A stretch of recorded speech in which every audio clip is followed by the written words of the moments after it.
तो चलिए बात करते हैं ऑपरेशन सिंदूर की। एक ऐसा सैन्य अभियान जिसने आतंकी हमले का जवाब देने के तरीके को हमेशा के लिए बदल दिया। कहानी की शुरुआत होती है सीधे एक्शन से। वक्त है 6 और 7 मई 2025 की दरमियानी रात का।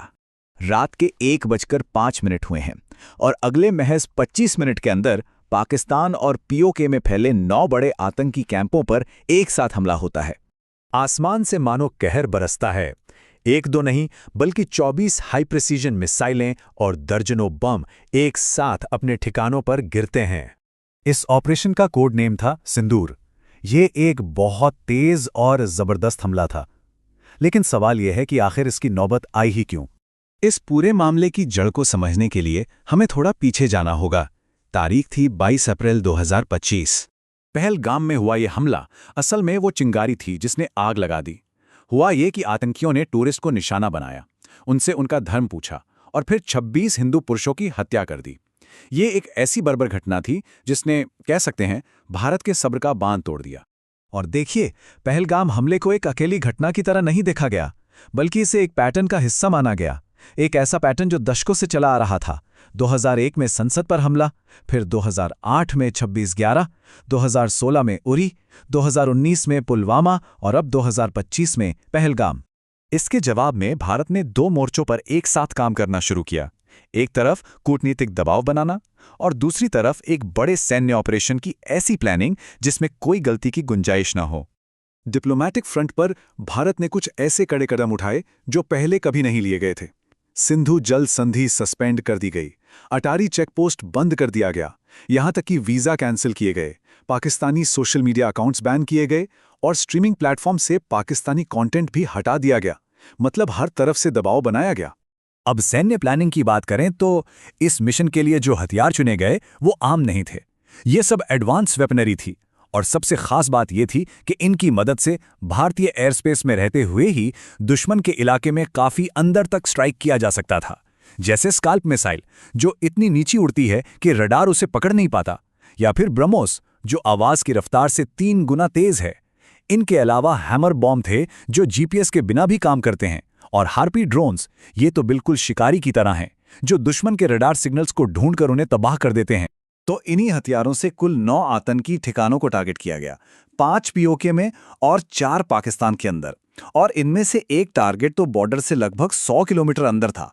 ये अपने आप में एक बहुत बड़ी बात थी। अब जब भारत का स्ट्राइक सफल रहा तो जाहिर है पाकिस्तान की तरफ से भी रिएक्शन आना ही था, और उनका जवाब भी 2 मोर्चों पर आया। एक तो सैन्य कार्रवाई और दूसरा इंफॉर्मेशन वॉर यानी प्रोपेगेंडा। इन्फॉर्मेशन वॉर में क्या हुआ? पाकिस्तान की तरफ से दावे किए गए कि हमने 5 भारतीय जेट मार गिराए, हमने भारत का 70% पावर ग्रिड तबाह कर दिया या S-400 सिस्टम को नष्ट कर दिया। लेकिन जब इन दावों के सबूत मांगे गए तो जवाब मिला, सोशल मीडिया से पता चला। इन सारी अफवाहों को भारत के प्रेस इन्फॉर्मेशन ब्यूरो ने फैक्ट चेक करके गलत साबित किया। अब आते हैं सैन्य जवाबी कार्रवाई पर। पाकिस्तान ने सैकड़ों ड्रोन्स और मिसाइलों से हमला करने की कोशिश की, लेकिन भारत का एयर डिफेंस नेटवर्क, जिसमें S-400 जैसा पावरफुल सिस्टम भी शामिल था, उसने इन सभी हमलों को हवा में ही नाकाम कर दिया। लेकिन बात यहीं खत्म नहीं हुई। अब बारी थी भारत के काउंटर अटैक की। और ये सिर्फ डिफेंस नहीं था, ये एक फुल ब्लोन ऑफेंसिव था जिसका निशाना सीधे पाकिस्तान का सैन्य इंफ्रास्ट्रक्चर था। और इस काउंटर अटैक की स्ट्रैटेजी बिल्कुल साफ थी। 3 स्टेप्स थे। स्टेप 1, दुश्मन को अंधा करो। इसके लिए हार्पी ड्रोन्स का इस्तेमाल हुआ जिन्होंने पाकिस्तानी रडार सिस्टम्स को ढूंढकर तबाह कर दिया। स्टेप 2, आसमान पर कब्जा करो। जब रडार अंधे हो गए तो भारत ने एक AWS प्लेन और 3 फाइटर जेट्स, 2 JF-17 और एक F-16 को मार गिराया। और स्टेप 3, दुश्मन की कमर तोड़ दो। एयर सुपीरियॉरिटी हासिल करने के बाद ब्रह्मोस मिसाइलों से 11 मिलिट्री एयर बेसिस को निशाना बनाकर तबाह कर दिया गया। इसका असर कितना बड़ा था? सिर्फ 3 दिन के इस काउंटर अटैक में पाकिस्तान के एयरफोर्स इंफ्रास्ट्रक्चर का लगभग 20% हिस्सा तबाह हो चुका था। तो हालात बहुत तेजी से बिगड़ रहे थे। दोनों देश बिल्कुल जंग के कगार पर खड़े थे। और फिर इसका एक अचानक अंजाम हुआ।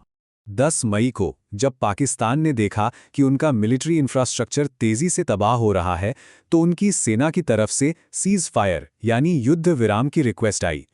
भारत इसके लिए मान तो गया, लेकिन एक बहुत बड़ी शर्त के साथ।